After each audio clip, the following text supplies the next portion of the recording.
You've been intimidating him with your tone, Barbara. That was the sentence. Delivered at 8:06 a.m. on a Tuesday by Diane from HR, whose entire personality was a rotating carousel of mug slogans and microaggressions. We were sitting in conference room B, fluorescent hell, no windows, the smell of stale coffee and old toner clinging to the drywall like a workplace haunting. Tanner, the VP's newly imported son, wet behind the ears and smug as a golden retriever who learned how to type, sat across from me twirling a Pilot G2 pen like it was a fencing sword. His whole face screamed, "I've never failed without a safety net." "I'm sorry, what exactly about my tone is the issue?" I asked, voice even. "I've spent 19 years in corporate compliance. My voice is even. It's a scalpel, not a sledgehammer. It's how you make policy digestible to the idiots who think anti-harassment laws are just vibes." "Well, it's not what you said," Diane continued, flipping through a legal pad like it contained sacred scrolls. "It's how he felt when you said it. He says you made him feel small, that your tone was condescending." Tanner didn't even blink. Just smiled that toothy, over-moisturized grin. "I'm all about collaboration," he said, like someone who just discovered what the word meant on a LinkedIn quote tile. Now I should have said something. I should have stood up, pointed to my name at the bottom of the very handbook they were supposedly enforcing, and said, "This room runs on policies I wrote before you two learned how to forward emails." But I didn't, not yet. I nodded slowly. "I see," I said. "And what would you like me to do about my tone?" Diane lit up like she'd just unboxed a FabFitFun. "I'd like to enroll you in some tone training. It's a half-day workshop. You'll love it. Let me tell you something. Nothing gets me jazzed for revenge quite like being told to fix my tone by a man whose idea of leadership is opening meetings with 'let's circle back on that synergy.'" I sat there, stone-faced, while my own policies were used like weaponized Pinterest quotes. If you're still listening, do me a quick favor. Tap that subscribe button and hit like. 90% of y'all never subscribe, but it keeps our stories alive, and it lets the team know these battles matter, because they do, especially for the quiet ones. Back to that Tuesday morning. I walked out of the meeting with a single post-it note, "Tone Training Friday, 9 a.m. In the corner, Tanner had doodled a smiley face with devil horns. Cute. That same day, an intern stopped by my desk, fresh out of college, fresh blazer smell. She looked at me and whispered, "Is it true you wrote the handbook?" I looked up, deadpan, all 73 pages and the enforcement memo. Her eyes widened like she'd just met Voldemort and Dumbledore in the same body. "Why aren't you doing anything?" "Because I don't raise my voice. I raise policies. I don't throw fits, I write clauses." And right now, I was watching. Watching as Tanner was gifted my old project portfolio to give him more exposure. Watching as my title was changed from Director of Strategic Compliance to Compliance Operations Liaison, a fancy way of saying go sit in that corner and file things. Watching as Diane called my audits a bit aggressive and asked if I might consider letting Tanner sit in on policy reviews to learn the ropes. The same ropes I braided from scratch with 4 VPs ago. But I nodded, smiled, even thanked them for the coaching opportunity. Because here's what Diane and Tanner didn't know. Yes, I wrote the handbook. Yes, I signed the policy drafts. But the part they forgot, the part no one in that stale-ass conference room had even read, was that the enforcement memo attached to those policies, that wasn't just signed. It was ratified by the board, with my name on the final clause as origin authority, which meant, legally speaking, any interpretation of the handbook, especially relating to director-level disputes, had to route through me, or, if I so chose, an external compliance officer of my appointment. But sure, let's all take a tone class. Let's all hold hands in the dark while the arsonist plays with matches. I went home that night, poured myself a glass of boxed red, and pulled up the enforcement memo from my encrypted drive. Version 2.4, dated 3 years ago, sealed with legal counsel, notarized with a clause no one had touched since. Clause 17. Authority for interpretive enforcement rests with the origin author unless otherwise designated by board consensus. Guess who the board never replaced? Yeah, this wasn't about tone anymore. It was about timing. The email came through at 6:13 a.m. on a Thursday, subject line, organizational realignment for team synergy. No salutation, no preamble. Just 3 sentences buried between 2 overused buzzwords and 1 passive-aggressive smiley face. Effective immediately, my responsibilities were transitioned to Tanner. My role was now Compliance Liaison Internal Ops, which is HR speak for please keep existing but kindly vanish. I stared at the screen while my oatmeal congealed in the bowl beside me. No prior conversation. No performance review. Not even a let's circle back coffee. After 19 years of building our internal compliance architecture, of writing the very language this company pretends to live by, I was being shuffled into a glorified filing cabinet with Wi-Fi. Later that morning, Diane called it a fresh start over a Teams call with a pumpkin spice candle lit behind her like we were hosting a séance instead of a gutting. "This'll really free up some of the interpersonal bottlenecks, Barb," she chirped. "Give Tanner space to lead his way." His way, apparently, stapling his initials onto every single one of my audit logs and calling them vibe reports. He started the week by rebranding my old team as Ethical Empowerment Unit and giving them merch, actual embroidered hoodies with a neon green cartoon shield logo. Looked like a failed Kickstarter for Children's Bank. The worst part, they smiled. My team, my people, smiled through it. Because you have to, don't you? You laugh at the new kid's jokes. Clap when he says, let's make compliance cool. You ignore the way he stumbles over the definition of whistleblower in every meeting like it's a foreign word. I didn't fight it. I archived the email. Opened a new folder, Harmony Transition. Then I began collecting every meeting request, every agenda update, every single revision to an internal workflow. I printed to PDF and stored in a locked directory only I knew existed. I started recording timestamps, version numbers, even metadata from SharePoint file histories. If it moved, I tracked it. Not because I had a plan yet, but because if they were going to weaponize policy, I was going to build the receipt armory to drop the entire house. The first major log went into the folder the following week during a collaborative onboarding session. HR hosted a meet and greet for Tanner to build bridges with cross-functional leadership. We played icebreakers, a compliance strategy table. Diane floated over with her insulated mug. It said nevertheless. She HR'd and dropped this little gem. Oh, come on, Barbara. You take the handbook so seriously. It's just guidelines. I paused mid-sip. Just guidelines. The document I poured 6 years of regulatory alignment, legal vetting, and case precedent into, reduced to a Pinterest tip sheet for middle managers. It wasn't just ignorance. It was dismissal. Institutional gaslighting, wrapped in smiles and scented candles. I made a note. Word for word, it's just guidelines, time-stamped, logged, saved. That afternoon, Tanner requested access to legacy compliance folders. I granted read-only, but he didn't even notice. He spent half the Zoom call talking about reimagining the whistleblower pipeline as an empowerment conduit. Said it'd be cool if we could gamify accountability. My jaw actually cracked from clenching. That night, I revisited the enforcement memo again. Clause 14. All personnel policy shifts involving handbook-defined governance must route through formal review if originating from a party with a familial relationship to C-suite leadership. Now guess who Tanner's daddy is? I added that to the receipts. Not just the clause, his org chart line. Highlighted, backed up twice. The walls weren't closing in on me. I was quietly reinforcing them, brick by annotated brick. 2 weeks later, they had me lead a training for the new assistant Tanner had hired, a 23-year-old whose resume was a BuzzFeed quiz in bullet points. She asked if I really knew all this by heart. I said nothing. Just handed her the printed handbook, marked up in 3 colors, with my initials at the bottom of every change. Later, in the kitchen, I overheard her whisper to someone, Barbara's like a ghostwriter for the whole damn company. I smiled into my coffee. That's the thing about ghosts. They know where all the bodies are buried, and they never forget the shovel. The policy memo dropped on a Thursday afternoon like a bad group text from an ex. No subject line. Just a PDF attachment labeled Internal, Updated Conduct Escalation Pathways V3. I opened it while reheating stale coffee, expecting the usual HR fluff about proactive communication and team harmony. What I found instead was a bastardized Frankenstein of my original conduct escalation matrix. Same skeleton, same flowchart design, even the same damn color coding. Only now it had been rerouted. The part that once required compliance review for all director-level warnings, rewritten to flow directly through HR. No compliance signature needed. No legal routing required. Just a friendly, closed-door chat with Diane and whatever scented wax melt she was burning that week. At the bottom in Comic Sans was a footer that read, Adapted for Modern Synergy by the EE Unit. That's ethical empowerment for those just tuning in. Tanner's pet project, the team that used to be mine. I didn't say a word. I downloaded the PDF, saved it with a new naming convention, co-opted template V3 EEU, and dropped it in the receipts folder. Then I pulled up the original draft from 3 years ago, the one that had a legal review tag in the header and an approval chain that ended with my signature and the board's. The side-by-side comparison was grotesque, like watching a child draw a mustache on the Mona Lisa and call it an upgrade. The next morning, the escalation began. I was pulled into a video call with Diane and a new face, an HR business partner named Brent, who looked like he lived inside an REI catalog and said value add like it was punctuation. They had concerns, he said, about my engagement posture, about how my communication tone might be creating barriers to cross-functional inclusion. They dropped the words like confetti, nonspecific, floaty, harmless looking, but I recognized the structure. Someone had planted the seed. It didn't take long to confirm. That afternoon, I received a copy of a preliminary conduct concern. Formal language, formatted to mirror a policy violation report. Allegations of hostile hierarchy. Vague references to undermining collaborative leadership. And at the bottom, in pixelated signature, Tanner Jameson, VP Innovation Strategy. I didn't speak, didn't reply, didn't cry. I walked to the printer, pulled the document from the tray, logged it, scanned it, filed it, then opened the enforcement memo. The real one?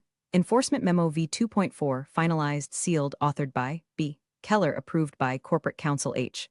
Lanning, board ratification. Yes, last review, 14 months ago, effective clauses. 9A17C. I scrolled past the cover page. Past the compliance infrastructure map. Down to the clause I hadn't touched in 2 years but never forgot, Clause 11. B. In cases where a formal complaint is filed against the policy originator, any related enforcement must be routed through external counsel for impartial review. Internal HR interpretation is suspended pending legal validation. They filed a complaint against the woman who wrote the system, and in doing so, triggered the very clause designed to keep power-hungry interns and their nepotism pass cards from burning the place down. I bookmarked it, highlighted the clause in red, added a note, activated by VP Complaint 3:22 p.m. Thurs. Emotionally, I felt nothing, not rage, not despair. Just a clean click in the brain, a mental key in a lock. They forgot who built the walls, who coded the gates, who wrote the entire rulebook they were now trying to weaponize against me. I didn't need to fight back. I needed to let them keep going. Let them edit policies with their little emojis. Let them reassign roles and hold Cupcake Fridays and preach synergy while the foundation quietly shifts under their feet. Because there's a difference between being sidelined and being underestimated. One is annoying. The other is fatal. And Tanner? He was about to learn which one he'd chosen. The email came at 9:14 a.m. on a Monday, subject line, Leadership Opportunity Shadow Support for New Staff, which was HR's glitter-glued way of saying, train Tanner's assistant like a good little relic. No signature, no opt-out, just an Outlook calendar invite with a Teams link and a smiley face in the meeting title. I didn't respond, just clicked accept, pulled out a fresh notepad, and wrote in bold at the top, Retaliation by Proxy Entry 1. Her name was Kelsey. Fresh out of grad school, sharp enough to slice drywall with her cheekbones, and dressed like someone who got career advice exclusively from TikTok accounts with Sparkles Girlboss Sparkles in the bio. She breezed into the meeting with an iced coffee the size of her ego and said, "So excited to learn from you, Barb. Like I was a friendly neighborhood lunch lady, not the woman who wrote the code of conduct that let her collect a paycheck without being fondled in the break room." But I smiled. Of course I did. I walked her through the architecture of our compliance review board, the case intake flow, and the risk matrix used for conduct evaluations. She nodded like she was actually absorbing it, tapping frantically on a rose gold iPad she didn't know I could see reflected in the glass wall. She was doodling hearts next to TJ Briefcase Fire. Tanner Jameson, our nepotism prince. I'm guessing the briefcase stood for boss vibes, and the fire was either admiration or a shared brain cell spontaneously combusting. Still, I went full Stepford, patient, clear, and robotic. I didn't roll my eyes when she said accountability is such a vibe. I didn't sigh when she asked if Clause 9 was like, legally binding or just HR optional. I even helped her color code her first org chart. That afternoon, Diane forwarded me a gentle reminder on tone, said she'd noticed some tension in today's mentorship session, and encouraged me to model warmth and inclusion. I printed the email, initialed it, filed it under Retaliation Chain Volume Roman 2. Same hour, Tanner updated the internal SharePoint site. He posted a memo titled Policy Refresh, Compliance for a New Era. It was 3 paragraphs of jargon about transparency, throughput, and empowerment nodes. At the bottom, a quote from Sun Tzu and a stock photo of a handshake. Not one word from the actual handbook, not a single citation. I saved the PDF, labeled it unauthorized guidance material because it was. Policy once disseminated without compliance sign-off becomes a liability, especially when it contradicts ratified documentation. That's not theory, that's the law, a law he never bothered to learn. But I wasn't angry, I was curious. How deep would they dig their hole if I just handed them the shovel? 3 days later, Kelsey burst into the break room during my lunch and asked, "So wait, is it true you wrote the actual handbook?" I looked up from my tuna salad. I did. She blinked, then blinked again. Like? The handbook, the real one? With the clauses? With the clauses, I said. She stared at me like I was a piece of historical infrastructure. Oh my God, that's like so crazy. I thought it was some law firm or something.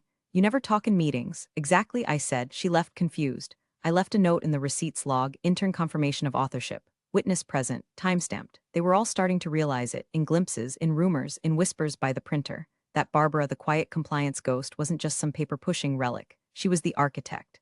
The next day, Brent from HR pinged me, just checking in. "Any concerns about your transition to the support role?" I replied, "No concerns. Process is documented," which was true. Every insult, every passive-aggressive comment, every duty shift and friendly reminder had been documented. And the process they were triggering, well, that was documented too. In a memo no one had read in full, but I wrote it. And clause by clause, they were about to walk straight into it. Smiling the whole way, the envelope was cream-colored. Hand-delivered, left face down on my desk like it was ashamed of itself. At first, I thought it was another HR newsletter, maybe more coupons for team yoga or a reminder to hydrate mindfully. but the seal had weight, a little too formal, a little too confidential. Inside, 6 pages. Subject line, Internal Ethics Review Allegation of Demeaning Communication. Beneath it, the official letterhead. Signed by Diane and that REI mannequin Brent. I read it once, then again, then one more time, slower, just to be sure. They'd escalated it, made it formal. It cited multiple instances of hierarchical aggression, references to belittling tone, and an inability to foster a psychologically safe space for junior staff. All phrases pulled straight from my own damn handbook. They weren't just twisting my words. They were weaponizing them against me. And the beautiful part, I had no idea they'd just activated a clause I'd buried there years ago like a landmine. I took a breath. Let the sting settle in. Yes, it hurt. Not because I feared what they might find, there was nothing to find, but because these people, these toddlers in Banana Republic blazers, had the gall to believe they could bend the system I built. I emailed Diane back within the hour. Thank you for the documentation. For transparency and adherence to handbook protocols, can you please share the enforcement process timeline, particularly in reference to Clause 9? B, she replied, chipper as ever, of course, Barbara. Great idea, looping in legal now. Happy to bring in outside counsel to make it official. Appreciate your professionalism, smiling face with smiling eyes. Clause 9, B, they never read it, they didn't know what it did. But I did. That clause, added after a harassment cover-up 3 regimes ago, one of the few lines in the policy that couldn't be rerouted by HR interpretation. It explicitly stated, any ethics review involving a handbook author must include third-party legal counsel for objectivity. Internal HR-led enforcement is to be paused pending external audit, and now it was triggered, with their blessing. I printed the email thread, highlighted Diane's cheery consent, filed it in my fail-safe activation folder. By 4:45 p.m., legal had reached out to schedule a clarification call. They sounded confused. I wasn't. I offered Thursday at 10. That night I didn't pace, I didn't cry. I didn't pour a vindictive drink or call an old colleague to vent. I sat down, opened the enforcement memo again, and reread Clause 10 through 14. Slowly, savoring every line like it was a prayer I'd written for moments just like this. Clause 10, retaliatory use of conduct policies, invalidates standard review timelines. Clause 11, misinterpretation of policy by non-legal personnel triggers binding clarification protocol. Clause 12, any policy document in use must trace to a signed, ratified version stored within the compliance archive. Clause 13, policy interpretation rests solely with the origin author unless overridden by board vote. Clause 14, family-tied appointments must not oversee conduct enforcement without legal counsel present. Tanner, Diane, Brent, all now under review, and me? I was no longer the subject, I was the source code. They didn't realize they'd just surrendered the game the moment they followed the protocol. Because when you write the rules, you know the angles, you know the trapdoors, you know exactly when to go quiet and exactly when to ask for the official process. They thought they had cornered me, thought this would break me, but they never once asked why the handbook was written the way it was. They just assumed I'd forgotten. I hadn't, I never forgot, and starting Thursday at 10 o'clock a.m., I was going to remind every last one of them, line by annotated line. The funny thing about legal departments? They don't usually read the footnotes until someone bleeds on the paperwork. Thursday morning, 9:58 a.m. I joined the call. External counsel was already on, waiting with the polite, dead-eyed expression of someone paid by the billable hour.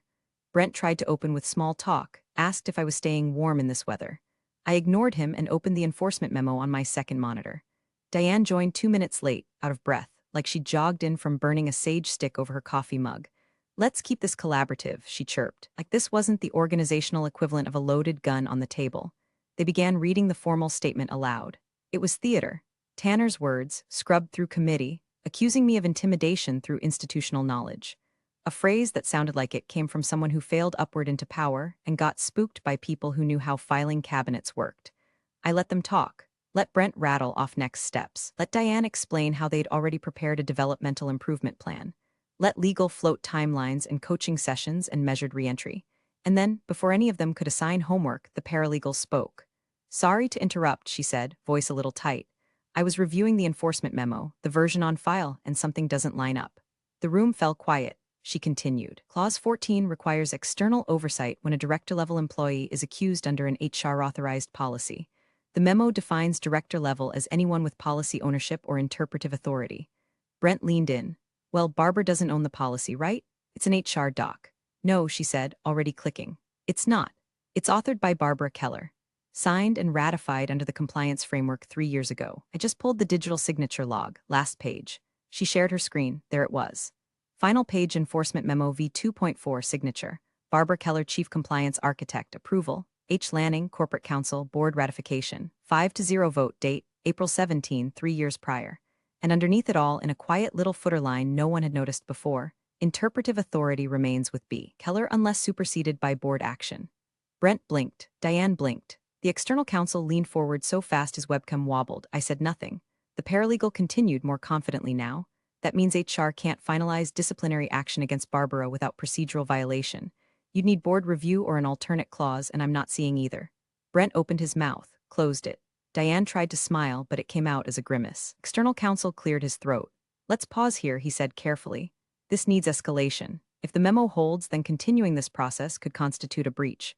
I tilted my head just slightly. You'll want to confirm the clause history with Lanning. He helped draft it. He'll remember the intent. I could almost hear Diane's soul exiting her body through her eyebrows. They didn't speak for 10 seconds. That's a long time in corporate Zoom. Legal ended the call 5 minutes later with a vague promise to revisit process options. Brent's face was pink. Diane's candle flickered behind her like it wanted to escape. I logged off, sat still. Listened to the silence in my apartment. That clause? I wrote it after watching a woman, sharp, principled, and quiet like me, get buried by a similar process. HR had handed her a shovel and called it improvement. She resigned quietly. Her replacement was a golf buddy of the CFO. So I wrote Clause 14, buried it between a stack of enforcement logic and flowcharts, made it dull on purpose. Dense, boring, so boring no one would touch it, but binding. And now it sat there in their own records with my name still glowing at the bottom of a scanned signature line. They thought they'd caught me flat-footed. But the trap didn't spring on me, it sprang on them. They didn't know they'd just violated their own handbook. And worse, they'd violated mine. The call happened just after sunrise, not to me, to legal. The HR floor was already lit by 6:42 a.m. Diane's sunrise diffuser working overtime, Brent red-eyed and pacing with a cold brew sweating on his desk like it owed him money. They weren't whispering anymore. They were spiraling. I know this not because I was there, but because the paralegal, Sarah, looped me in later off the record. Said the whole thing felt like watching toddlers realize the stove was on after licking it. Wait, the junior counsel said, scrolling fast through the PDFs they'd clearly never read. She authored this, not just the handbook, Sarah replied, the enforcement memo. The whole disciplinary spine HR's been using. A beat. Then, you didn't read the last page, did you? And that's when panic turned formal. At 7:23 a.m., I received a direct calendar invite, policy clarification meeting mandatory attendance. Sent by legal, not HR, different tone, different stakes. The title was sterile, but the description said everything. Review of procedural chain regarding director-level conduct disputes. Please bring original documentation and relevant memo language for discussion. No coaching plan, no improvement track, no soft language about tone. This wasn't about me anymore. It was about what I built. By 8:10, they'd already pulled 2 versions of the memo from the archive and found 4 policy changes pushed by HR that weren't just misaligned. They were in direct violation of the framework they'd been pretending to understand. Sarah told me Brent kept asking, how did we not know this? Simple, because they thought the handbook was theirs, because they assumed that anyone sitting quietly in the compliance wing must just be a glorified paperclip in a blazer. Because they didn't understand that authorship means ownership, not just of words, but of consequences. I arrived for the meeting 2 minutes early. No smile, no files in hand. Just the memo, printed, tabbed, and annotated in the same red pen I'd used the day it was approved. I set it on the table in front of legal like an offering and waited. Anne walked in last, clearly hoping the lavender oil on her wrists would do the emotional labor she never bothered with herself. She sat stiffly, like the chair had betrayed her too. Brent looked like someone had unplugged him and plugged him back in at half voltage. Tanner wasn't there. Of course he wasn't, because this meeting wasn't about feelings anymore. It was about frameworks. It was about clause stacking, timeline signatures, authorization chains. And suddenly, everyone realized I was the only one in the room who understood how those things even worked. Legal cleared their throat. We've reviewed the memo. There are binding clauses here, specifically 9, B, and 14. The board ratified this document. You were listed as the final interpretive authority. I nodded once. Yes, no apology, no elaboration, just fact. They asked me to walk through the relevant sections, how the process should have worked, what language was ignored, or HR overstepped. I did, calmly, like reading bedtime stories from a book I wrote in another life. Every clause I read turned HR's faces a deeper shade of institutional regret. When I finished, Diane tried to salvage it. We were under the impression that the current policies had evolved from the original. They haven't, I said. The memo was never superseded. No board vote. No new ratification. You've been working off an edited template, not a governing document. Brent looked like he wanted to cry into his dockers. Legal paused, nodded. This changes everything, one of them muttered. No one disagreed, because now they all knew. I wasn't just the one accused. I was the one who wrote the rules. And every misstep they'd taken trying to discipline me had only sunk them deeper into noncompliance. They didn't just mishandle the process. They'd broken it, on paper, on record. and in a meeting that, starting now, would require its own compliance review. I gathered my papers, didn't gloat, didn't smile, because this wasn't the win. This was just the reveal. The real checkmate came next. They reserved the big conference room, the one with the faux mahogany table and the flickering overhead lights that made everyone look like they were testifying to Congress. Legal showed up first, 4 deep, sleeves rolled, brows tight. You could tell they'd spent the weekend combing through every version of the memo like it was radioactive. HR followed, quieter this time. No Starbucks cups, no floral clipboards, just Diane, Brent, and that pained look people get when they realize they've been using a toaster as a bathtub. And then came the external compliance officer. Neutral suit, no logo. The kind of presence that says, I'm not here to help you. I'm here to document how you drown. I walked in last. No laptop, no slides, just one folder. Inside, the original enforcement memo, highlighted, annotated, and hole-punched so aggressively it looked like it had survived a war zone. No one said hello. Legal opened. This is a policy clarification meeting. We're here to verify the integrity of internal conduct procedures as they pertain to Ms. Keller's memo and subsequent implementation. I nodded, slid the memo to the center of the table. This is version 2.4 of the enforcement memo, I said. Ratified by the board, sealed by council, and distributed under Internal Directive 19C. Diane shifted in her seat. We were operating under the understanding that HR had interpretive leeway, you don't, I said. Calm, crisp, like flipping a switch labeled reality check. I opened to the final third of the document, page 17. Held it up. This section here, clause 16a, subsection Roman 3. It states, and I quote, any complaint brought against a designated author or interpreter of the policy must be independently reviewed for procedural bias. All internal adjudication is suspended pending external compliance oversight. I let it hang there. You filed a complaint against me, I continued. While using a document I authored, enforced, and ratified, you opened a disciplinary channel without triggering this clause. That is a procedural violation. Brent started to speak. Legal cut him off with a hand. The external compliance officer leaned forward. Do you have a timestamped version of the original clause? I handed her the memo. She read silently for 10 seconds, nodded, confirmed, this language is enforceable. Diane looked like she'd swallowed a thumbtack. We didn't mean to, that's the problem, I said. You didn't read it. You weaponized a process you didn't understand. The room went quiet. Legal scribbled something. The external officer pulled out her own copy of the HR procedural tree and drew a thick black X through the disciplinary track they'd been following. This entire process, she said flatly, is now subject to compliance review, not HR, effective immediately. That's when it hit them. This wasn't just about me. They'd invalidated the very structure they used to police everyone else. Every write-up, every warning, every fluffy little coaching plan with clip art and pastel fonts void. Because if they ignored my clause, who's to say they hadn't ignored others?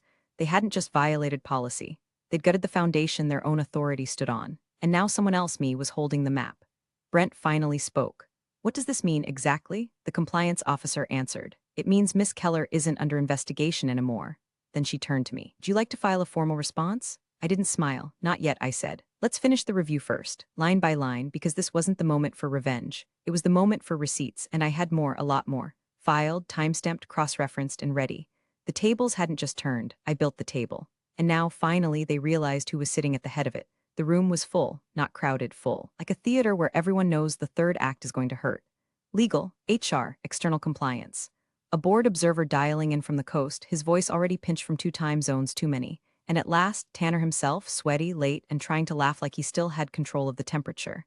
He didn't. I stood at one end of the table. They had offered me a chair. I didn't take it. I wanted to speak from my feet, from the posture they'd spent weeks trying to bend.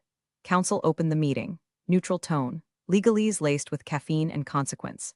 Today's objective is to complete the policy clarification review, he said, specifically the enforcement and authorship chain related to the conduct escalation memo and company handbook. Brent had the look of a man hoping for mercy from a spreadsheet. Diane sat silent, a legal pad in front of her, the pen untouched. Tanner kept checking his Apple Watch like a teenage boy waiting for gym class to be canceled. Counsel slid the handbook across the table. Miss Keller, would you please walk us through the relevant conclusion? I didn't need to, but I did, because some things need to be read out loud. I flipped to the final page of the printed handbook, held it in one hand. Read slowly, Final Interpretive Authority, B. Keller, Chief Compliance Architect. I paused, then turned to Tanner. I accept the findings of the External Compliance Review, I said. My voice was steady, cold, clear, and I am formally triggering a conduct investigation into the events and behaviors described in the original complaint. Per Clause 17, this review will include all related retaliation attempts, procedural violations, and misuse of internal policy by parties with supervisory access. Tanner blinked. His mouth twitched like he wanted to speak, but no words arrived. Across the table, Diane opened her mouth. I turned my gaze to her. Counsel raised a hand before she could exhale. Before you speak, he said, read the last page. She froze. It landed hard. Clause 17 wasn't just procedural. It wasn't just escalation. It was binding, triggered by author authority. And now it was live. That meant everything HR had done, from the tone policing to the memo co-opting, was not just ethically void. It was under formal legal review. Tanner slumped back into his chair. The color had drained from his face. He looked like a boy who just realized the haunted house was actually haunted. Across the table, legal was already whispering. Notes were being scribbled. The board liaison on Zoom muttered something about review implications and increased liability exposure. I closed the handbook, didn't gloat, didn't smirk, just said, that concludes my portion. And I walked out, no exit speech, no performance, just a quiet door swing and the soft clack of heels on corporate carpet. Behind me, the room erupted, papers shuffling, voices rising, emails flying before I even hit the elevator. But I didn't need to hear it, because I'd already written the last page. And now, finally, they were forced to read it. Tanner pale, HR scrambling, me, tone unchanged, authority absolute. Appreciate you sticking around, you legends of the break room. Subscribe for more chaos. Let's make your old managers spill their coffee in fear.